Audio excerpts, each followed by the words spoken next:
Welcome back sa ating mga balitang basketball. Trending sa ngayon itong pagkumpronta ni LeBron James sa batikang mamahayag, commentator, broadcaster na si Stephen A. Smith, mga idol. Ayon pa mismo sa mga nakirinig, sinabihan raw ni LeBron James itong si Stephen A. Smith na wag daw isali si Bronny James sa kung ano-ano ang kanilang pinag-uusapan patungkol sa kanya at ito'y kanyang binigyan ng babala. Warning mga idol, wala po tayong kinakampihan, neutral po tayo dito at ating babalansehin ang dalawang kampo. Para mismo kay Stephen A. Smith mga idol, syempre napaka-obvious, siya'y isang mamahayag. Trabaho niya as a media na pag-usapan kung ano ang dapat na pag-usapan. Given na itong si Bronny James, anak ni LeBron, hindi talaga maiiwasan na siya'y mapag-uusapan, na siya ay palaging nasa headline. Siyempre, dyan rin po kumikita ang NBA sa mga sports writer, pinag-uusapan yan, gagawa ng article, ganyan ho, kumilos ang media, kaya normal yan para mismo kay Stephen A. Smith mga idol. Ngayon, para mismo kay LeBron James, walang masama sa kanyang sinabi.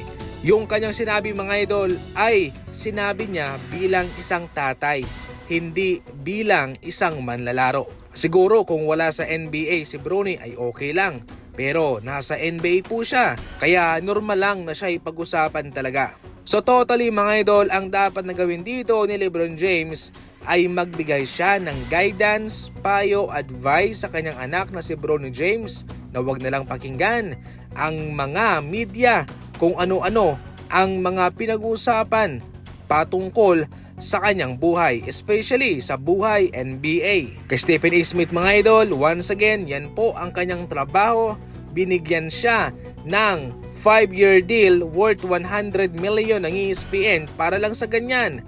Yan po ang kanyang trabaho. Sa pangkahalatan, walang magagawa si LeBron dahil yan po ang trabaho ni Stephen A. Smith, at para mismo kay LeBron, ang dapat niyang gawin dito ay bigyan na lang ng guidance si Bronny James. Dito patas tayo, wala tayong kinakampihan, neutral po tayo.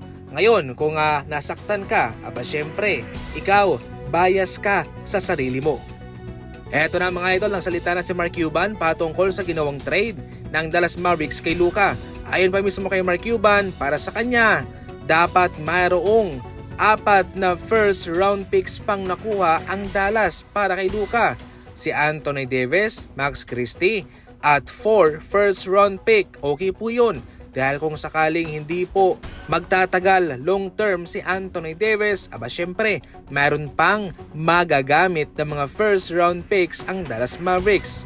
At nang tanongin naman si Mark Cuban na what if kung siya pa rin ang may full control sa Dallas Mavericks, iti-trade ba niya si Luka? Ang sagot ni Mark Cuban, hindi ko gagawin yon. Sa mga hindi pa nakakaalam, ito po ang rason kung bakit ibinenta ni Mark Cuban ang Dallas Mavericks sa Adelson family.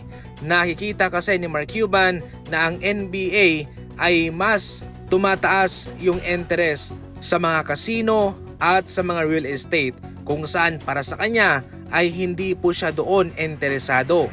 Pangalawang rason, ayaw niya na ma-pressure ang kanyang mga anak sa pag-take in charge sa ownership kung sakaling siya ay magre-retiro na. Masakit mang isipin para kay Mark Cuban na pinakawalan ng Dallas Mavericks. Masakit mang isipin para kay Mark Cuban na pinakawalan ng Dallas Mavericks itong si Luka. Sa kabilang banda, wala rin naman siyang magagawa na. Pero kung para lang sa kanya, maganda sana kung sinigurado na lang daw ng Dallas Mavericks ang pagtitrade kay Luka.